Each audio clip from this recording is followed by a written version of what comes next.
नमस्कार विद्यार्थी मित्रांनो, बहुमूल्य जीवन या कवितेत पुन्हा एकदा तुमचे स्वागत। आज आपण बालभारती पाठ्यपुस्तकातील धडा क्रमांक 18 अभ्यासणार आहोत आणि या धड्याचा हा सेशन क्रमांक 3 आहे। या भागामध्ये आपण कवितेच्या उर्वरित ओळींचा अर्थ समजून घेणार आहोत आणि त्यानंतर कवितेखालील स्वाध्याय अभ्यासणार आहोत। चला तर आपण कवितेच्या उरलेल्या ओळींचा भावार्थ समजून घेऊया। कवी ह्या कवितेच्या माध्यमातून आपल्याला सांगत आहे की आपले जीवन हे अत्यंत मौल्यवान आहे आणि अशा ह्या जीवनामध्ये कधीच आपल्या मनासारख्या कोणत्याच गोष्टी होत नसतात, म्हणून आपण जीवनाला कधी दोष देत बसायचं नाही। ही गोष्ट समजत असताना कवीने आपल्याला वेगवेगळे दृष्टांत किंवा उदाहरण दिलेले आहेत। जसे की आपल्याला सुरुवातीला कवीने कशाचं उदाहरण दिलेलं आहे की गुलाबाचं, की गुलाबाबरोबर गुलाबाचं फूल हे आपण फुलांचं राजा म्हणतो त्याला, पण त्याच्याबरोबर काटे असतात, म्हणून काय गुलाबाचे फूल काट्यांना दोष देत नाही। किंवा लतिका म्हणजेच वेल सुद्धा तिच्या अवतीभोवती फुलांबरोबर काटे दिलेले आहेत, म्हणून ती कधी मातीवरती रागवत नाही किंवा चिडत नाही। त्याचप्रमाणे ऋतू सुद्धा येतात आणि जातात, की वसंत ऋतूमध्ये फुले येतात, बहरतात आणि ते गळतात, पण ग्रीष्म ऋतूमध्ये त्या धरतीला जमिनीला फार ती त्रास देते, फार ऊन देते। ऊन रूपीच म्हणजेच काय, ती एवढी तपन देते की पूर्ण धरती त्यामुळे जळते। पण पुन्हा जेव्हा ऋतू बदलतो, पावसाळा येतो आणि पुन्हा त्या ऋतूची जी काही तपन असते ती शांत करते पाऊस आणि मग त्याच्यावरती हिरवळ पसरते। मग अशा रीतीने धरती कधी आपल्याला किंवा जमीन कधी आपल्याला रडताना दिसते का, की ती ग्रीष्म ऋतूला दोष देत राहते का, की तुझ्यामुळे माझा देह जळतोय, म्हणजेच काय, ती कोणालाही दोष देत नाही। पुढे कवीने आकाशाचं वर्णन केलेले की एकाच वेळी आकाशामध्ये वेगवेगळे रंग येत असतात, कधी ढग येतात, कधी आशारूपी निराशारूपी ढग येतात, पण त्याच्यातून सुद्धा आशारूपी नक्षत्र म्हणजेच तारे चमकतात। आणि पुन्हा कवी म्हणतात की आकाशामध्ये अमावस्या आणि पौर्णिमा येत असते। अमावस्या म्हणजेच दुःख आणि पौर्णिमा म्हणजे सुख। मग अमावस्या पूर्ण आकाशामध्ये काळोख पसरतो, म्हणून काय पौर्णिमा रुसून बसते का, नाही। मग ज्याप्रमाणे झाडं, वेली, फुलं, जमीन किंवा आकाश आपल्या जीवनामध्ये येणारे सगळे भोग सहन करत असतात, मग ते रुसून बसत नाहीत। मग आपण तर काय आहोत, मनुष्य आहे। मग मनुष्याच्या जीवनामध्ये असं होईल का की कधी सगळ्याच गोष्टी त्याच्या मनासारख्या होतील, नाही। मग अशा मनात न होणार, आपल्या मनाजोगे कधी होत नाही, तेव्हा आपण काय करतो, वाईट मानून घेतो, खंत मानतो आणि ह्या जीवनाला नश्वर मानतो।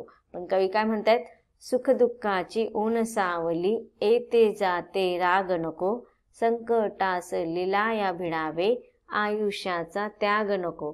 आता इथे काय सांगत आहेत की सुख आणि दुःख ज्या प्रमाणामध्ये आकाशामध्ये ऊन सावलीचा खेळ चाललेला असतो, तसाच आपल्या जीवनामध्ये सुद्धा ह्या सुख दुःखांचा खेळ चाललेला असतो।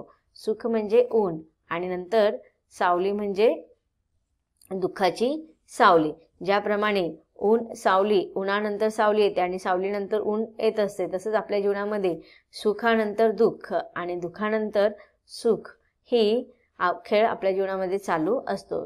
ज्या प्रकारे पैशाचं नाणं तुम्ही पाहिलं असेल की नाही, त्या नाण्याला 2 बाजू असतात, तशाच आपल्या जीवनाला सुद्धा 2 बाजू असतात, त्या म्हणजे सुखाची आणि दुःखाची। जोपर्यंत आपण दुःखामध्ये होरपळत नाही तोपर्यंत आपल्याला सुखाची जाणीव होत नाही, सुखाची आपण कदर करत नाही। जर आपल्याला सुखाचं महत्त्व जाणून घ्यायचं असेल तर त्याच्यासाठी आपल्याला दुःखाची झळ लागलीच पाहिजे। जोपर्यंत आपल्याला कष्ट होत नाहीत, आपल्या जीवनामध्ये संघर्ष येत नाही, संकट येत नाही, तोपर्यंत त्या संकटांशी आपण 1-2 हात करत नाहीत, तोपर्यंत जोपर्यंत दुःखांचं आपल्याला सळ बसत नाही, तोपर्यंत आपल्याला सुखाचं महत्त्व कळत नाही। म्हणून आपल्या जीवनामध्ये सुख आणि दुःख दोन्ही सुद्धा असायला हवेत। मग जेव्हा सुख दुःखांचं हा चक्र आपल्या जीवनामध्ये चालू असतं, तेव्हा आपल्याला राग ते कसं येतात आणि जातात। मग आपल्याला ह्या दुःखांचा, संकटांचा तिरस्कार आपल्याला नाही झाला पाहिजे, त्याच्याविषयी आपण मनात कोणत्याही प्रकारचा राग, द्वेष तिटकारा नाही ठेवला पाहिजे, कारण की कधी कधी ह्या दुःखामुळेच आपल्याला पुढे त्या दुःखांना झेलण्याची ताकद मिळते आणि ते झेलत असताना त्याच्यातून बाहेर पडण्याची क्षमता सुद्धा आपल्यामध्ये निर्माण होते. संकटास लिलाया भिडावे, आयुष्याचा त्याग नको. मग बघा, कधी कधी छोटंसं संकट आलं, छोटंसं दुःख आलं, संघर्ष आलं तर आपण घाबरतो. तर असं घाबरून न जाता त्या संकटांबरोबर आपण काय केलं पाहिजे, लढलं पाहिजे, त्याचा सामना केला पाहिजे, त्याच्यातून मार्ग काढला पाहिजे. बघा, कधी कधी आपण म्हणतो की माझ्या जीवनामध्ये आता एवढे संकट आलेत की माझ्यासमोर मला काही रस्ता दिसत नाहीये, मार्ग दिसत नाहीये. पण असं नसतं. जेव्हा देव एखादा दरवाजा आपला बंद करतो तेव्हा दुसरा दरवाजा त्याने नक्कीच उघडलेला असतो. फक्त आपली कॅपॅसिटी पाहिजे की आपण तिथपर्यंत पोहोचलो पाहिजे. म्हणजेच आपल्याला प्रयत्न करता आले पाहिजे, परिश्रम करता आले पाहिजे, मेहनत करता आले पाहिजे आणि आपल्या मेहनतीने आपण तो मार्ग शोधून काढला पाहिजे. मग ह्या संकटामध्ये आपण घाबरून न जाता, त्यावेळेस बघा कधी कधी काय होतं की संकट आल्यावरती, दुःख आल्यावरती अनेकांना त्या दुःखातून मार्ग सापडत नाही. मग ते काय करतात, आयुष्याचा त्याग करतात. म्हणजेच काय करतात, स्वतःचं जीवन संपवतात. तर हे फार चुकीचं आहे. संकटांचा नेहमी सामना केला पाहिजे, तिथे आपण प्रयत्न केले पाहिजे. नाही आपण आयुष्याचा त्याग नाही करायचा. बहुमोलाचे जीवन वेड्या, कुणास फिरणे मिळते का. आता कवी सांगतात की जे लोक थोड्याशा दुःखांना घाबरून आपल्या आयुष्याचा त्याग करतात, अशी लोकांना कवी काय म्हणत आहेत की वेडे. की अरे वेड्या, हे तुला जे जीवन मिळालेलं आहे, हे जे तुला आयुष्य मिळालेलं आहे, ते असं काही मृत्यूला जवळ करण्यासाठी किंवा फासावर जाण्यासाठी, फाशी देण्यासाठी किंवा अशा प्रकारचं नको ते कार्य करण्यासाठी दिलेलं नाहीये. तर ह्या जीवन कोणती लोक अशी करतात की ज्यांना आपल्या जीवनाचं महत्त्व कळत नाही. हे आपलं जे जीवन आहे ते एकदाच मिळतं. मनुष्य हा देह आपल्याला एकदाच मिळतो आणि असं हे मनुष्यरूपी जीवन जे आपल्याला मिळालेले आहे ते अत्यंत बहुमोल आहे, अनमोल आहे. आणि ह्या अनमोल जीवनाचा आपल्याला काय केला पाहिजे, आनंद उपभोगता आला पाहिजे. कारण की ह्या देहातून आपण एकदा गेलो, हे जीवन पुन्हा पुन्हा आपल्याला मिळत नाही. कधी असं आपण ऐकलंय का, मेलेला माणूस पुन्हा जिवंत झालेला आहे, की तो जेव्हा संकट होती तेव्हा तो मेला आणि जेव्हा त्याची संकट टळली तेव्हा तो पुन्हा जिवंत झाला. असं कधी होतं का, नाही. म्हणून ह्या जीवनाचं आपल्याला मर्म समजून घेतलं पाहिजे. हे जीवन आपलं एकदाच आपल्याला मिळतं आणि हे जीवन अनमोल आहे, बहुमोल आहे. त्याचा असा आपण विपर्यास करायचा नाही. उगाचच थोड्याशा संकटांना घाबरून, दुःख करून, निराश होऊन आपल्या या बहुमोल अशा जीवनाचा त्याग कधीच करायचा नाही. कवी म्हणतात की मनासारखे जीवनामध्ये कोणाच्याच घडत नाही. म्हणून आपण निराश न होता त्या सुखदुःखांचा सामना करत, आनंद घेत पुढे आशावादी दृष्टिकोन ठेवून जीवन जगत राहिलं पाहिजे. ही कविता इथे संपत आहे. आता कवितेतील आलेले कठीण शब्दांचा अर्थ आणि आपण स्वाध्याय पाहूया. विद्यार्थी मित्रांनो, कवितेमध्ये आलेले कठीण शब्दार्थांचा अर्थ आपण जाणून घेऊया. शब्दार्थ: धरणी, धरती, भूमी, सृष्टी, जग, निसर्ग, देह, शरीर, काया, नभ, आकाश, घन, ढग, मेघ, नक्षत्रे, तारे, चांदण्या, अवस, अमावस्या, लिलया, सहज, भिडावे, सामोरे जावे, फिरुनी, पुन्हा. आता आपण स्वाध्याय पाहूया. प्रश्न क्रमांक 1, 2, 3 ओळीत किंवा 2, 3 वाक्यात उत्तरे लिहा. 1. गुलाबाचे मोठेपण कवीने कसे सांगितले आहे? उत्तर: गुलाबाच्या फुलाच्या भोवती काटेही उगवतात, पण गुलाबाचे मोठेपण असे की आसपासच्या काट्यांना तो दोष देत नाही. प्रश्न 2. ग्रीष्म ऋतूमुळे धरणीवर कोणता परिणाम होतो? उत्तर: ग्रीष्म ऋतूत कडक ऊन पडते. हा कडक उन्हाळा धरणीला भाजून काढतो. 3. निराश आशा कवीला कोणाबद्दल वाटते? निराश आशा म्हणजे किंवा निराशा आशा. उत्तर आहे आकाशाचे रंग रोजच बदलत असतात, त्यामुळे निराश आशा कवीला नक्षत्रांबद्दल वाटते. प्रश्न 4. सुखदुःखांची ऊन सावली म्हणजे काय? उत्तर: कधी ऊन पडते, कधी सावली पडते. सुख दुःख तसेच असतात, कधी सुखाची ऊन मिळते तर कधी दुःखाची सावट येते. प्रश्न 5. आयुष्याचा त्याग करू नको असे कवी का म्हणतात? उत्तर: आयुष्य बहुमोल आहे, माणसाला ते एकदाच लाभते, पुन्हा परत मिळत नाही, म्हणून आयुष्याचा त्याग करू नको असे कवी म्हणतात. प्रश्न क्रमांक 2 थोडक्यात उत्तरे लिहा. मनासारखे काही घडते का? मनासारखे सारे काही घडते का? यासाठी कवी कोणकोणाचे उदाहरण कवितेत देतात? पाहूया. मनासारखे काही घडते का यासाठी कवी पुढील उदाहरणे देतात. 1. गळणारी फुले तरी न झडणारे झाड. 2. गुलाब व त्याचे काटे. 3. वसंत व ग्रीष्म ऋतू आणि धरणी. 4. रंग बदलणारे आकाश व दाटून येणारे ढग. 5. अमावस्या पौर्णिमा. 6. सुख दुःख आणि ऊन सावली. पुढचा प्रश्न आहे 2. कवीने माणसाला कोणता बहुमोल संदेश दिला आहे? उत्तर. जीवनात आपल्या मनासारखे सर्व काही घडत नाही.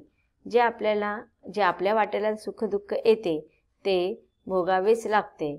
संकटाला सहज सामोरे जावे लागते. बहुमोल आयुष्याचा त्याग करू नये, परंतु हे आयुष्य मिळत नाही, म्हणून न रडता हसत हसत सुंदरपणे जगावे, असा संदेश कवीने माणसाला दिलेला आहे.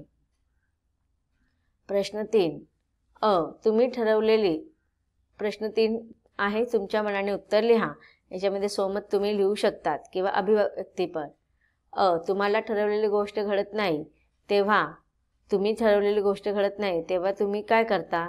उत्तर. मनात ठरवलेली गोष्ट घडत नाही त्यावेळी मी ती गोष्ट होत नाही म्हणून घडण्याची निराश न होता वाट पाहतो. ती गोष्ट मिळत नसल्याचे दुःख वाटून घेत नाही. ती गोष्ट घडण्यासाठी प्रयत्न करीत राहतो. ढग दाटून येतात परंतु पाऊस पडत नाही तेव्हा तुमच्या मनात कोणते विचार येतात? उत्तर. अशा वेळी मला वाटते की आता दुष्काळ पडणार आहे. जर दुष्काळ पडला तर माणसांना व पशुपक्ष्यांना पाणी मिळणार नाही. तसेच शेतीसाठी पाणी मिळाले नाही तर अन्नधान्य महाग होईल. सर्वांनी पाणी जपून वापरायला हवे, पाण्याचे नियोजन करायला हवे आणि पर्यावरण रक्षणासाठी जनजागृती करायला हवे, हे विचार माझ्या मनात येतात. खूप ऊन लागू लागले की तुम्ही सावली शोधता. सावलीमध्ये येताच तुम्हाला काय वाटते? उत्तर. खूप ऊन लागल्यानंतर सावली मिळताच स्वर्गात गेल्यासारखे वाटते. एकदम छान गारगार वाटते. वाऱ्याची झुळूक आली की आल्हाददायक वाटते.